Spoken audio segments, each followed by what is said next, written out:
Cá Entre Nós, com Nelson Marques.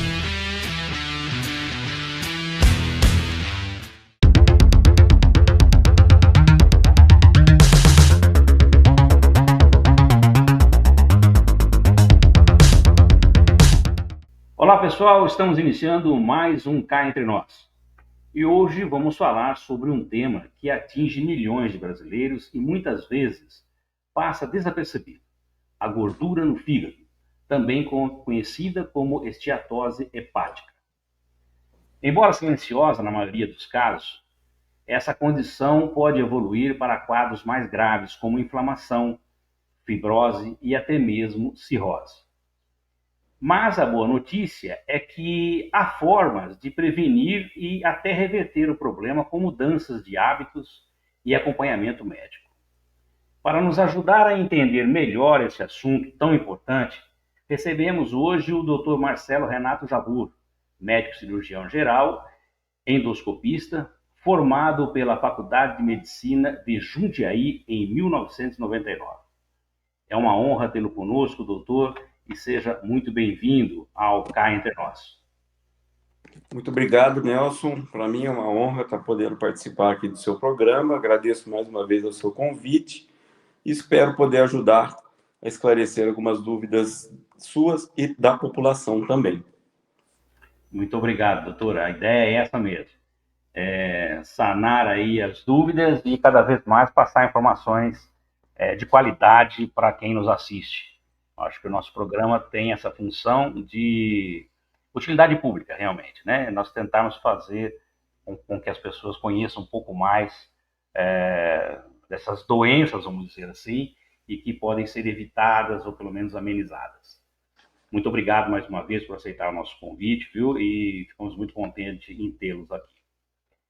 Doutor, para começarmos, eu gostaria de saber o que é exatamente a esteatose hepática e por que ela é chamada de gordura no fígado. Esteatose hepática tem sido ocorrido um aumento da incidência ultimamente, não só por estar na mídia, não, mas ela está envolvida com inúmeras doenças, inclusive. E isso é até preocupante. A esteatose, resumidamente, é o acúmulo de gordura no fígado. Exatamente, na sua grande maioria, na forma de triglicerídeos. Os triglicerídeos são uma forma de gordura. E essa gordura começa a se infiltrar dentro das células hepáticas, os hepatócitos especificamente, e ali ela começa a ocasionar, quando em desequilíbrio, alterações importantes, tá? Que vão desde metabólicas, inflamatórias e até com sequelas de fibrose. Então, a gordura no fígado é chamada de gordura no fígado justamente por ter um acúmulo de triglicerídeos, um tipo de gordura que está em excesso e acumulando excessivamente no interior dessas células hepáticas. Tá. Vou fazer uma pergunta bem de leigo aqui. Então, quando a gente está com os triglicéridos altos, quer dizer que é um causador de gordura no fígado. Não diria um causador, mas é um fator de risco. Porque a esteatose ela é multifatorial, ela tem várias causas. Mas um dos fatores de risco, sim, é a dislipidemia, que envolve, sim, alterações dos níveis de triglicerídeos sanguíneos. Então, é um fator de risco, não causa única. Entendi. Bom, a condição ela costuma ser silenciosa. Quais sinais e sintomas podem indicar que algo não vai bem com o fígado, doutor? Esse é o grande problema, Nelson. O silêncio dessa condição. Em mais de 80% dos casos, ela é absolutamente assintomática. Então, isso assim, o que eu vou sentir quando eu tenho? Você pode ter e não estar sentindo nada. O que temos que pensar é quais serão os fatores de risco para essa pessoa poder pensar que tem alguma alteração e até poder procurar o médico. Então, na sua grande maioria, ela é assintomática. Mas, em casos mais avançados, ela pode sentir desconforto geral, como fadiga, cansaço, indisposição sem explicação. Pode ter dor na região direita do abdômen superior, que é onde fica localizada a grande parte do fígado. mas em sua maioria ela vai ter sinais assim inespecíficos. E é esse o problema, que a pessoa às vezes nunca vai associar que poderia ser o fígado doente. Ah, estou com uma indisposição, estou com uma gripe, alguma coisa assim, e não vai se atentar à gravidade do problema.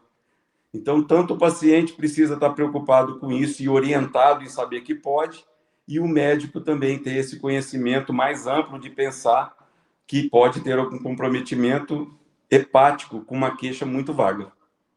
Tá. E, doutor, quais são os principais fatores de risco que levam esse acúmulo de gordura no fígado? Infelizmente, eu falo que são os fatores associados à vida moderna, Tá. que envolvem alterações alimentares, distúrbios como diabetes, pré-diabetes, a própria colesterol elevado, triglicerídeos elevado, sedentarismo, obesidade. Então, esses são os fatores de risco que a gente vê hoje com aumento exponencial e com ela trazendo também o aumento exponencial da esteatose, né? Associada sempre com esses perfis. Então, o que a gente chama de síndrome metabólica são os pacientes com diabetes ou resistência à insulina, hipertensão arterial e obesidade também. Nossa, se eu for falando aí, eu só fui fazendo cheque aqui. Caramba, tem que tomar cuidado, viu? Tem que tomar cuidado. Muito cuidado. Doutor, existe diferença entre a esteatose hepática causada por álcool e a chamada esteatose hepática não alcoólica?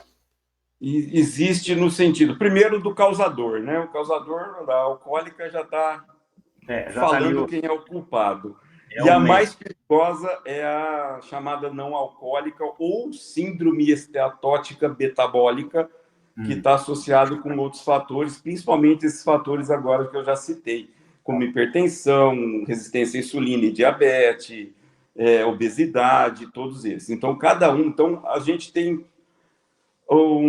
a gente culturalmente já tem assim, quem toma bebida vai ter doença de fígado, né? Então, o álcool já entrega por si.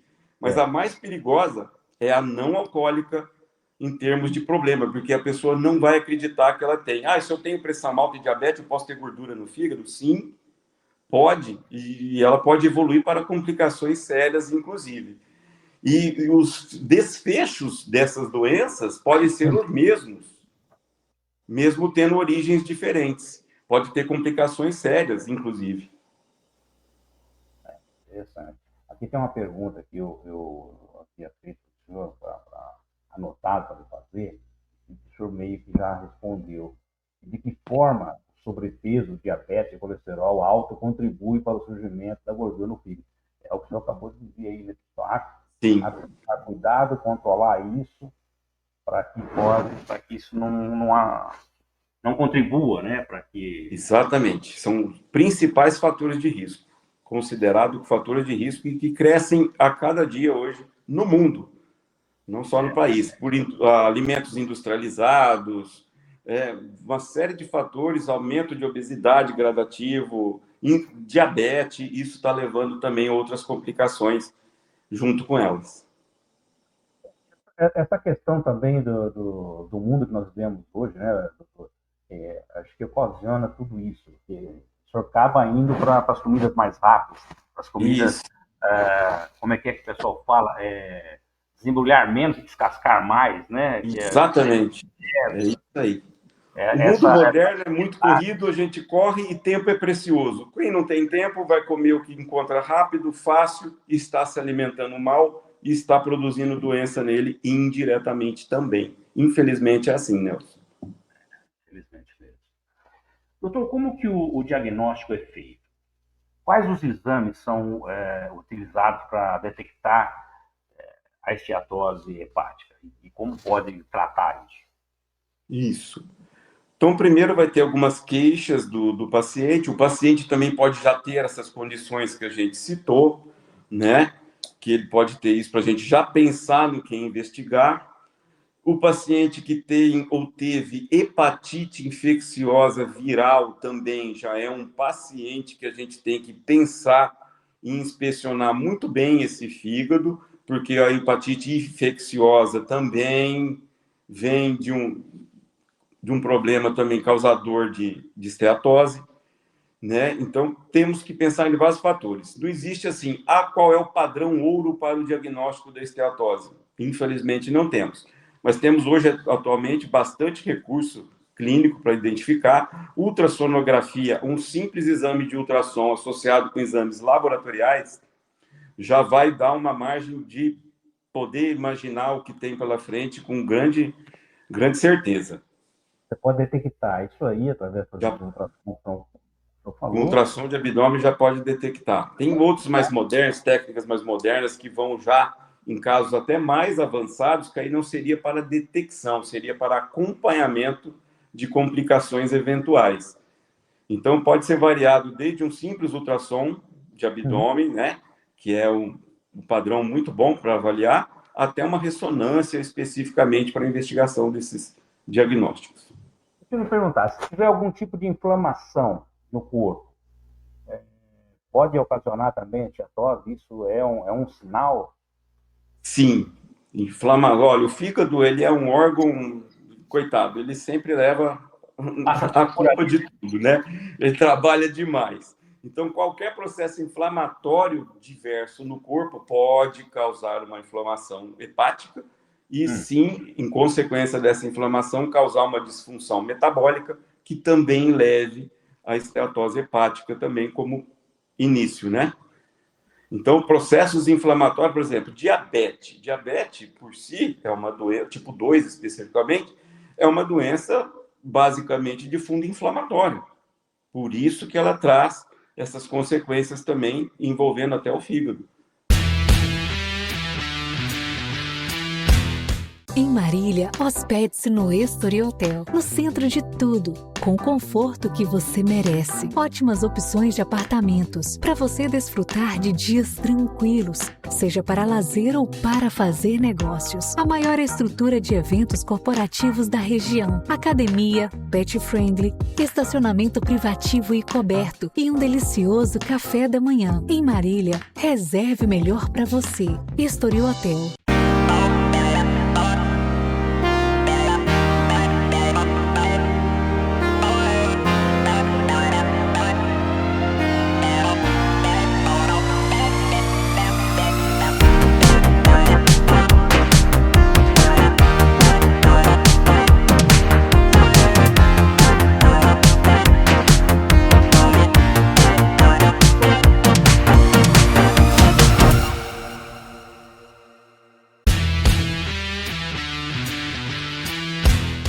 Quando o senhor detecta, por exemplo, num exame de sangue que as suas plaquetas estão baixas, pode ter algum tipo de relacionamento com o fígado, com a inflamação, alguma coisa? Pode sim. O fígado doente, ele também tem relação, as plaquetas estão direcionadas com o fígado doente, mas não dá para jurar que seja apenas esteatose. Vai me levar a pensar em uma alteração hepática, inclusive. Isso sim. Tanto é que pacientes com disfunção hepática grave, cirrose hepática, eles vão ter alterações plaquetárias importantes. Caramba, isso é muito preocupante. Sim.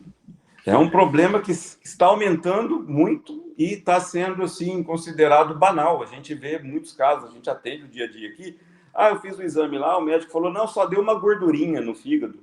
Gente, gordurinha. Não é só deu uma gordurinha no fígado, tem que saber o que, por quê, o quanto está comprometendo, porque nas fases iniciais tem como a gente controlar e retardar essa evolução com toda certeza. O que o senhor chama de fase inicial?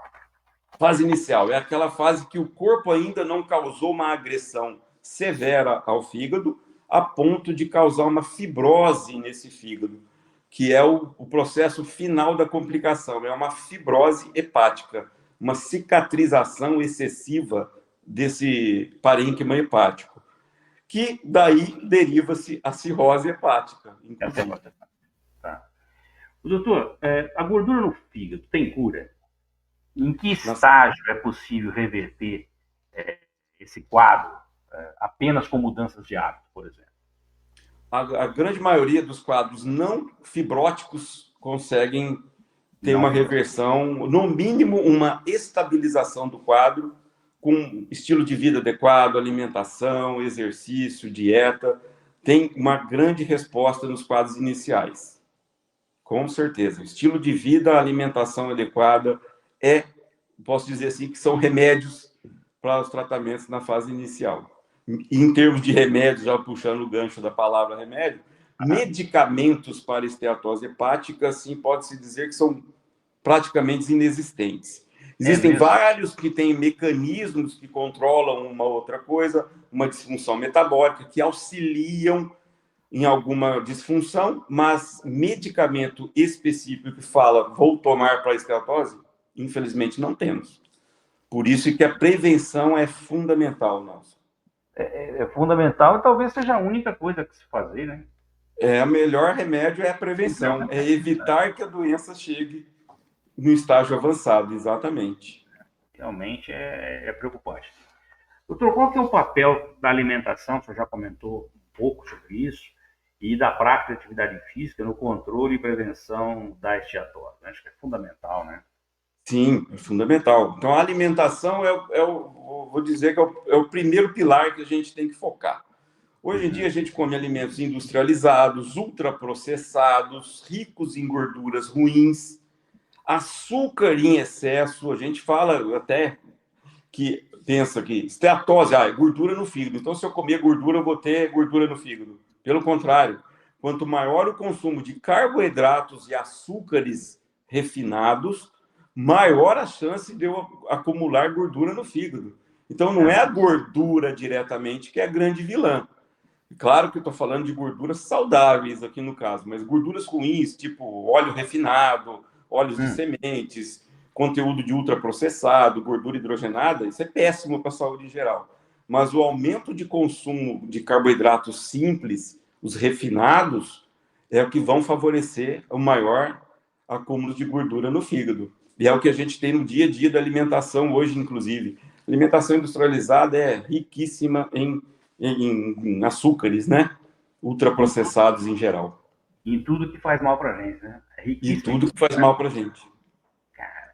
Doutor, tem algum caso, obviamente, que o senhor possa dizer, mantendo os sigilos aí, e ética da profissão, alguns casos, ou algum caso que o senhor tenha detectado um problema como esse e tenha revertido? Sim, são vários casos. E aí eu falo que o tratamento depende diretamente da pessoa, do paciente, porque ele tem que aderir à mudança de estilo de vida. Então, o paciente é uma peça fundamental, porque a maioria, nós como humanos, a gente tem sempre aquela visão assim, eu quero uma pílula mágica, quero um remédio que vai me curar. Não, esse remédio está dentro da gente, é a gente que tem que mudar o estilo de vida, fazer o que precisa. E os que alcançam esses aí, conseguem, nas fases iniciais principalmente, conseguem reverter a ponto de negativar os exames com a presença de gordura no fígado. É possível, sim.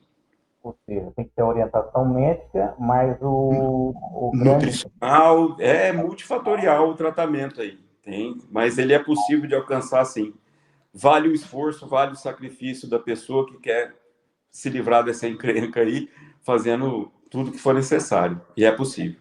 E é como o senhor comentou, né? Pouco se fala sobre isso, né? Pelo menos quando na mídia, de uma forma em geral, não se vê, fala de um monte de outras doenças, e dessa que é tão silenciosa, como o senhor disse no começo, tão perigosa, né? Que pode desencadear. Exatamente. E essa condição ela é até minimizada, como eu citei no exemplo ali mesmo, até pelos médicos. Principalmente médico generalista, não, é só uma gordurinha no fígado.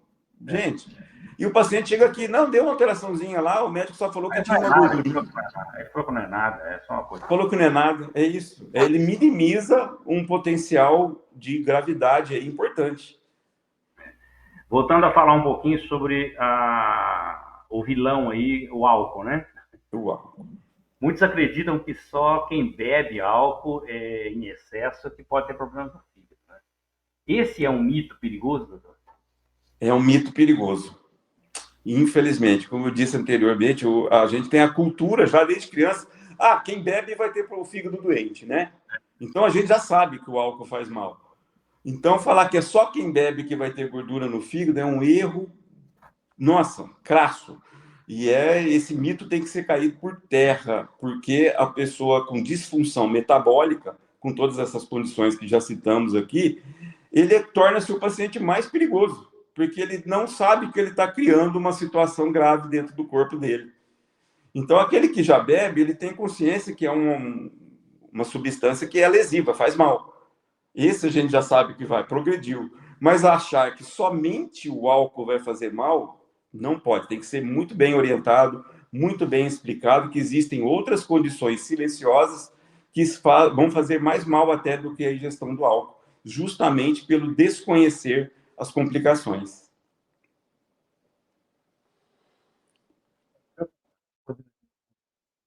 Doutor Marcelo, cá entre nós. Se o senhor descobrisse hoje que está com gordura no fígado, o que seria a primeira coisa que mudaria na sua rotina? Com certeza eu ia investigar as causas que estariam fazendo isso e eu já ia ter que ter consciência e mudar e falar, ó, preciso mudar o meu estilo de vida, vou investir em alimentação saudável, praticar exercícios, que assim eu tenho certeza que eu vou evitar uma complicação no futuro. Certamente, Nelson, faria isso.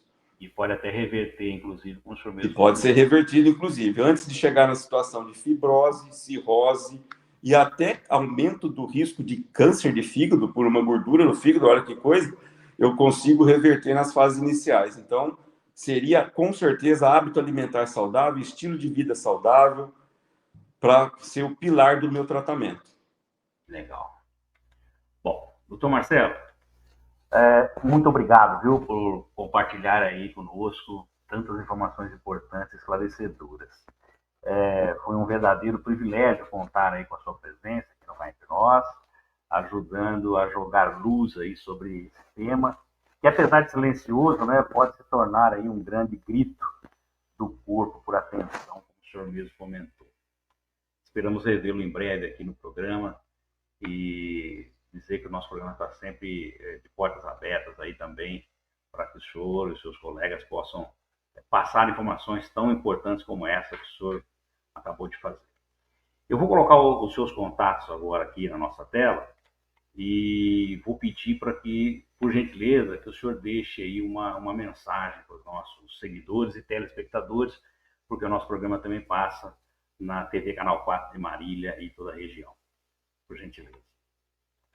Então, primeiramente, eu gostaria de te agradecer pelo convite, sinto honrado pelo convite e me coloco já à disposição para futuras outras entrevistas, se caso quiser. Opa, vai ser sempre. Pode ter certeza que nós vamos perturbar o senhor aí, ver o horarinho, que o senhor consegue sempre aí falar com a gente aqui, esclarecer as nossas dúvidas. Bom, ficaria honrado com o seu convite de novo. Muito obrigado. Muito obrigado, doutor. Bom, pessoal, eu conversei aqui com o médico cirurgião geral e endoscopista, Dr. Marcelo Renato Jabur. A semana que vem nós teremos um outro entrevistado e, é claro, sempre indicado por você que nos segue nas redes sociais e constantemente está nos enviando aí os seus e-mails, sugerindo as pautas a serem tratadas aqui no nosso programa.